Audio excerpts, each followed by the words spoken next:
كثيرا ما يقال ومن الحب ما قتل، ولكن أيمكن القول ومن الحب ما صنع؟ الجواب في إقليم كردستان العراق نعم. ناريمان شاب كردي لم ينهي دراسته المتوسطة بعد، اجتمع في قلبه عشقان، عشق لمحبوبة قلما تراها عيناه، وعشق لفريق مدينته الكروي، فما كان منه لأن يعبر عن هذين العشقين إلا أن يصنع طائرة، فكانت بلون الفريق الذي يشجعه وباسم وسنة تولد الفتاة التي يعشق. بناء هذه الطائرة كان بمثابة حلم بالنسبة لي، وهذا الحلم قد أصبح حقيقة بفضل الله. أي شخص لديه حلم عليه أن لا يستصعب الأمور، وعليه أن يثابر وليجعلني أمامه مثالا بسيطا، وعلى الشباب في إقليم كردستان وخارجه أن يثابروا التحقيق أحلامهم. مقص ومثقاب كهربائي وعدة نجارة وعمل يدوي في جميع مراحله هي أدوات ناريمان البسيطة التي أعانته طيلة 4 سنوات على صنع طائرته، وعمله من وجهة نظره لا يقدر بثمن.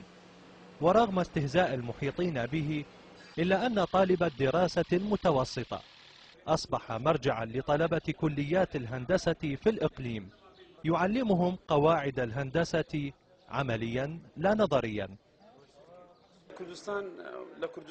أنا أتساءل لماذا لا يوجد في إقليم كردستان العراق مصنع لصناعة الطائرات، لذا فأنا أنوي أن أصنع الطائرات لصالح حكومة الإقليم والحكومة العراقية إن رغبوا في ذلك، كما باستطاعتي أن أسوق لهم الطائرات التي أصنعها. صعوبات جمة اعترضت ناريمان، أبرزها امتناع سلطة الطيران المدني عن منحه ترخيص الطيران في مطار أربيل، فوجد ضالته في مطار حرير المغلق والذي يقع عند أطراف المدينة، حيث لا يوجد ما يمكن له أن يهدد حياة ناريمان أو آخرين غيره.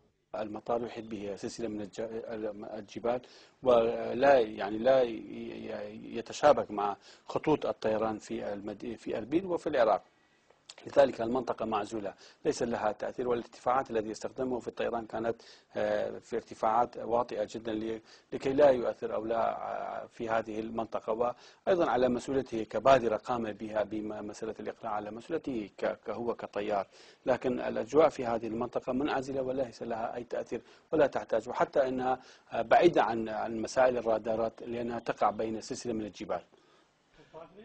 رجال أعمال من كردستان دعموا مراحل تصنيع الطائرة بالمال، وشركات عالمية متخصصة في صناعة الطائرات زودت المصنع بمخططات تصنيع الطائرة.